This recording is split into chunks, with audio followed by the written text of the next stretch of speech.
बिस्मिल्लाहिर्रहमानिर्रहीम। अस्सलाम वालेकुम स्टूडेंट्स। उम्मीद करती हूँ कि आप सब खैर खैरियत से होंगे। प्यारे बच्चों, दी गई तस्वीर को गौर से देखें।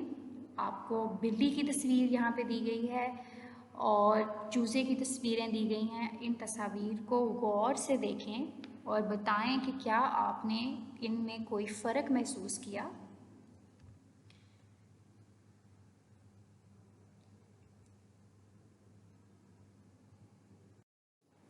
जी, तो यही हमारा आज का उन्वान होगा। हम देखेंगे कि जानदार इंसान में क्या तब्दीलियाँ रूनुमा होती हैं। तो आज का हमारा उन्वान क्या हुआ? जानदार इंसान में तब्दीलियाँ। यहाँ पे भी आपको नज़र आ रहा होगा कि मैंने इंसानों की तस्वीर लगाई है और वहाँ पे भी अगर आप देखें तो फ़र्क नज़र आ रहा है। वही फ़र्क आपने नोट करना है, उसी बारे में हम आज पढ़ेंगे। जी, तो जानदार इंसान एक दूसरे से बहुत मुख्तलिफ होते हैं, लेकिन उनकी चंद बुनियादी खसूसियात बिल्कुल एक जैसी होती हैं। मसलन वो सांस लेते हैं, उनमें अफजाइश नस्ल होती है। मतलब जितने भी जानवर, इंसान और पौधे जानदार हैं ना, वो सब, तो वो तमाम जानदार सांस भी लेते हैं, उनमें अफजाइश नस्ल भी होती है। अफजाइश नस्ल का मतलब क्या होता है कि तमाम जानदार अपने जैसे दूसरे जानदार पैदा कर सकते हैं। इसको हम कहते हैं अफजाइश नस्ल। तो तमाम जानदारों में अपने जैसे जानदार पैदा करने की सलाहियत भी होती है और वो सांस भी लेते हैं, और ये दोनों खसूसियात तमाम जानदारों में मौजूद होती हैं, ख्वाह वो जानवर हों, इंसान हों या वो पौधे हों।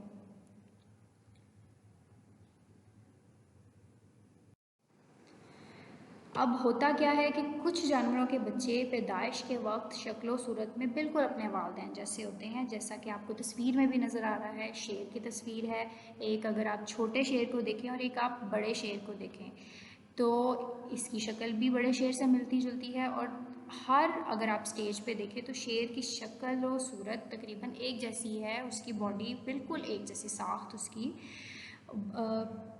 तो ये कुछ ऐसे जानवर हैं जो पैदाइश के वक्त से लेके ही उनकी शक्ल और सूरत अपने वालिदैन जैसी होती है। और सिर्फ शेर में नहीं, जैसे बकरी की अगर आप मिसाल ले लें तो बकरी के बच्चे भी जो होते हैं वो अपने वालिदैन से मिलते जुलते होते हैं। अगर आप कुत्ते के बच्चों को देखें वो भी अपने वालिदैन जैसे होते हैं। यहाँ पे एक बतख दिखाई गई है। बतख के बच्चों को अगर आप गौर से देखें तो एक बड़ी बतख को देखें तो उनकी भी शक्ल सूरत और जिस्म की साख मिलती जुलती है।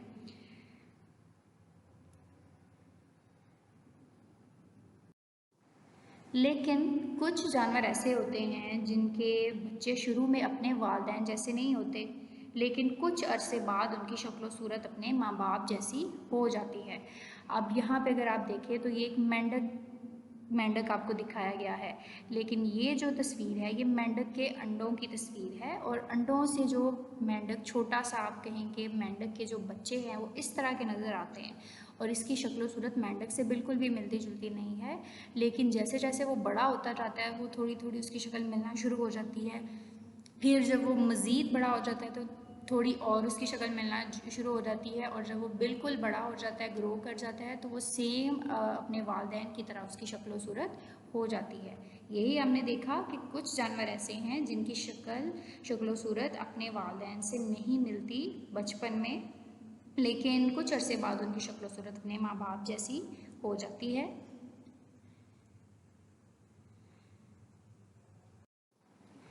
ऐसे जानवरों में आप दूसरी मिसाल तितली की दे सकते हैं। तितली का अगर आप देखें, तितली के बच्चे जो होते हैं वो बिल्कुल तितली से मिलते जुलते नहीं हैं। एक कैटरपिलर आपने देखा होगा, कैटरपिलर ही मज़ीद जब ग्रो कर जाता है तो ग्रो करने के बाद वो बाद में तितली की फॉर्म में आ जाता है।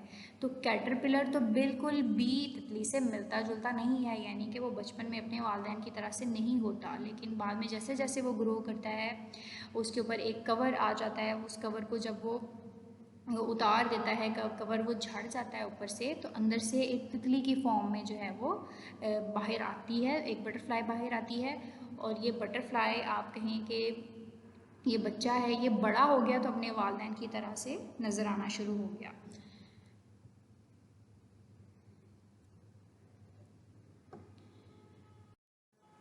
जी, तो बच्चों आज हमने देखा कि जानदार अजसाम में तब्दीलियाँ कैसे होती हैं कि कुछ जानदार अपने वालिदैन की तरह से होते हैं और कुछ जानदार ऐसे होते हैं कि जिनकी शक्ल सूरत अपने वालिदैन से नहीं मिलती, लेकिन जैसे जैसे वो बड़े होते जाते हैं अपने वालिदैन से उनकी शक्ल सूरत मिलती जाती है।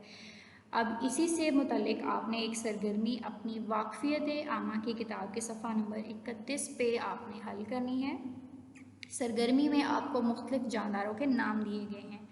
उनमें से जो जानदार पैदाइश के वक्त शक्ल सूरत में अपने वालिदैन जैसे होते हैं उनके गिर्द आपने दायरा लगाना है।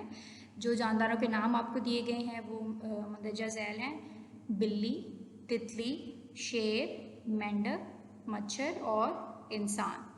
इन तमाम में से आपने देखना है कि कौन से जानदार ऐसे हैं जो जब पैदा होते हैं उस वक्त से ले के बड़े होने तक उनकी शक्ल सूरत में कोई ख़ास तब्दीली नहीं आती, बल्कि वो अपने वालिदैन की तरह के ही होते हैं। उन जानदारों के इर्द गिर्द आपने दायरा लगा देना है। यही आज का आपका काम होगा। अगर इसके मुतालिक आपका कोई सवाल है, कोई चीज़ समझ में नहीं आई तो आप पूछ सकते हैं। Thank you so much. अल्लाह हाफ़िज़।